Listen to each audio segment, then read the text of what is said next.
Stop. Look at me. Good boy.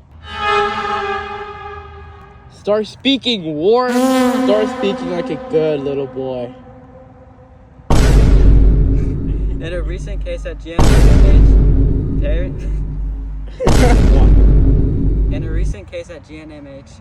patients and the head of nursing reported that a mysterious disease seemed to be spreading throughout the hospital.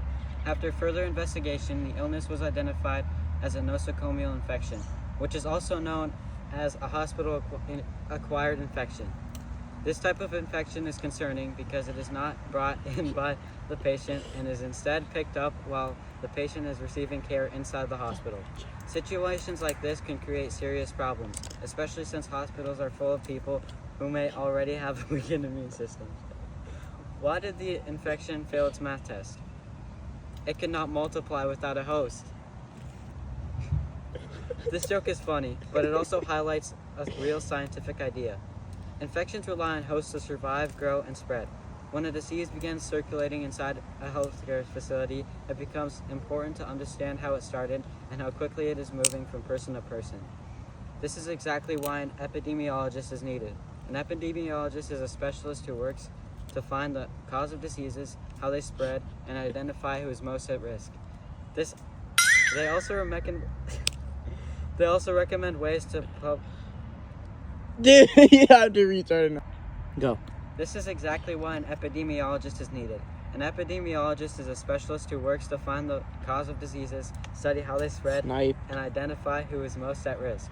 They also recommend ways to prevent outbreaks, help control the spread, and educate doctors, hospital leaders, and the public on how to stay. Come on, Henry. It's your turn to speak on laboratory testing.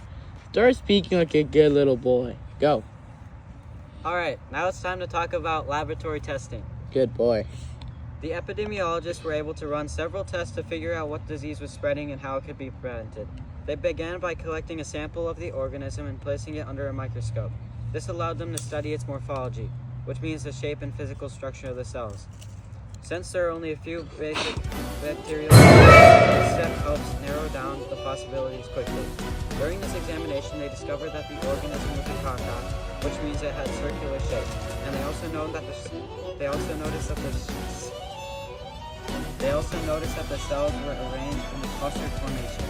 After identifying the shape and arrangement, the next step was to perform You want to restart it? oh my god, the identity of the organism and begin planning how to control the infection from spreading easily. Now let's turn the time over to Armand, continue.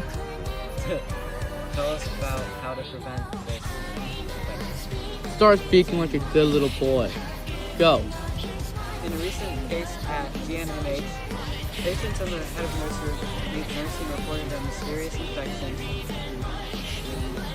Gosh, I'm gonna crash out, bro. I can't. Hurry up and start reading like a good little boy. In a recent case at GNMH, Good boy. the head of nursing reported a mysterious disease that was causing patients to be.